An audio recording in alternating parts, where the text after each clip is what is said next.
Anyway, on to the promised explanation of the meaning of Word of God. The book of Zechariah, beginning with chapter 1, verse 1. In the 8th month, in the 2nd year of Darius, came the word of Yahweh unto Zechariah, saying, chapter 1, verse 7. Upon the 24th day of the 11th month, which is the month Sabbath, in the 2nd year of Darius, came the word of Yahweh unto Zechariah, saying, chapter 1, verse 9. And the angel who talked with me, chapter 1, verse 12. Then the angel of Yahweh answered and said, O Yahweh Sabaoth, how long will you have mercy on Jerusalem and on the cities of Judah? Chapter 1, verse 13 through verse 14. And Yahweh answered the angel who talked with me. So the angel who communed with me said unto me, Cry thou, saying, Thus saith Yahweh Sabaoth. The first two quotes are intended to establish the fact that when Zechariah received a prophecy, he attributed it to the word of Yahweh. The others are included because they are supportive, though not at all necessary to the confirmation of my claim as to the meaning of the word of God. Continuing, Zechariah chapter 2, verse 9. And you shall know that Yahweh Sabaoth has sent me. Chapter 2, verse 11. And you shall know that Yahweh Sabaoth has sent me unto you. Chapter 4, verses 8 through 9. Moreover, the word of Yahweh came unto me, and you shall know that Yahweh Sabaoth has sent me unto you. Chapter 6, verses 9 through 15. And the word of Yahweh came unto me, saying, And you shall know that Yahweh Sabaoth has sent me unto you.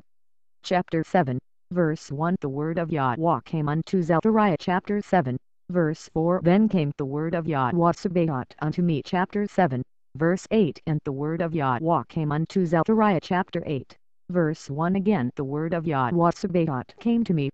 Chapter 8, verse 18. And the word of Yahweh Sabaoth came unto me. Chapter 11, verse 11. And so the poor of the flock knew that it was the word of Yahweh.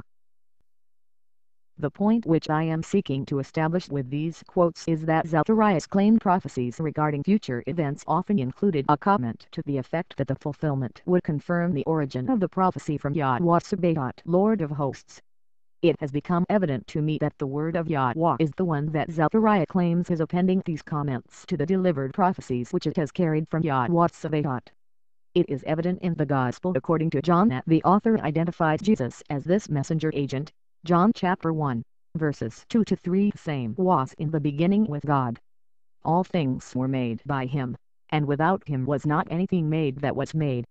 Genesis chapter 1, verses 1 through 29. In the beginning, and God said, and God called, he called, and God said, and God called, and God said, and God called he, and God said, and God said, and God said, and God blessed them, saying, and God said, and God said, and God said, and God said. John chapter 1, verses 9 through 14. He was in the world, and the world was made by him, and the world knew him not. He came unto his own, and his own received him not. But as many as received him, to them gave he the power to become sons of God, even to them who believe on his name. I contend that this refers to the Torah and prophets, and the Word was made flesh, and dwelt among us implies that this occurs after the events from the preceding verses. John chapter 3, verses 11 through 20. Verily, verily, I say unto you, we speak that we do know, and testify that we have seen, and you receive not our witness. If I have told you earthly things and you believe not, how shall you believe, if I tell you of heavenly things? And no man has ascended up to heaven, but he who came down from heaven, even the Son of Man which is in heaven. For God sent not his Son into the world to condemn the world, but that the world through him might be saved. He who believes on him is not condemned, but he who believes not is condemned already, because he has not believed in the name of the only begotten Son of God, his Word. And this is the condemnation, that light has come into the world, and men loved darkness rather than light, because their deeds are evil. Chapter 4, beginning with verse 32. But he said unto them, I have meat to eat that you know not of. Jesus said unto them, My meat is to do the will of him who sent me, and to finish his work. I sent you to read that wherein you bestowed no labor, other men labored, and you have entered into their labors.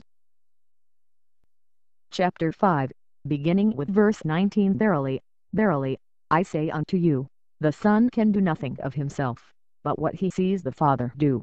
For all things soever he does, these also do the Son likewise. Verily, verily, I say unto you, he who hears my word, and believes on him who sent me. Note, you will note that Yahweh Sabaoth has sent me his everlasting life. I can of mine own self do nothing. As I hear, I judge, because I seek not mine own will, but the will of the Father which has sent me. But I have greater witness than that of John, for the works which the Father has given me to finish, the same works that I do, bear witness of me. You have neither heard his voice at any time, nor seen his shape. And you have not his word abiding in you, for whom he sent, him you believe not. Search the Scriptures, and they are they which testify of me. I am come in my Father's name, and you receive me not. If another shall come in his own name, him you will receive. For had you believed Moses, you would have believed me, for he wrote of me. But if ye believe not his writings, how shall you believe my words? Chapter 6, verses 45 and 46. Every man therefore, who has heard, and has learned of the Father, comes unto me.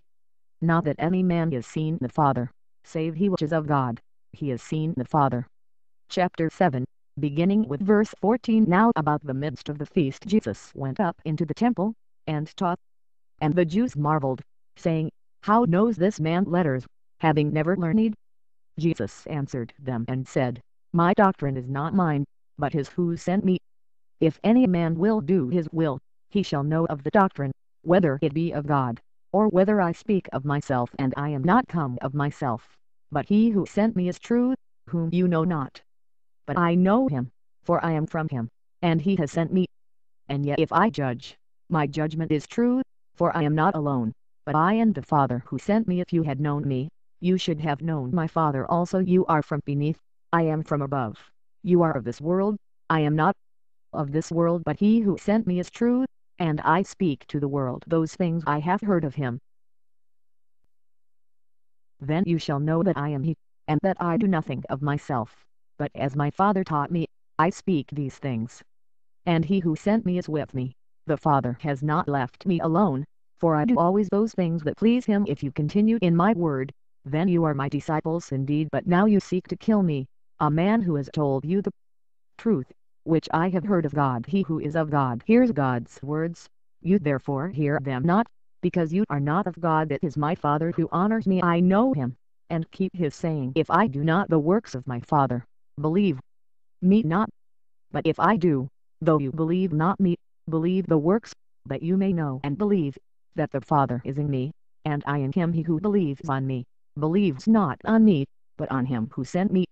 And he who sees me sees him who sent me. He who rejects me, and receives not my words, has one who judges him. The word that I have spoken, the same shall judge him in the last day. For I have not spoken of myself, but the Father which sent me, he gave me a commandment, what I should say, and what I should speak.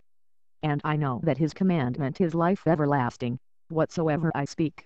Therefore, even as the Father said unto me, so I speak now. Is the Son of Man glorified, and God is glorified in him? If God be glorified in him, God shall also glorify him in himself, and shall straightway glorify him. No man comes unto the Father, but by me. If you had known me, you should have known my Father also, and from henceforth, you know him, and have seen him. He who has seen me has seen the Father. And how do you say then, show us the Father?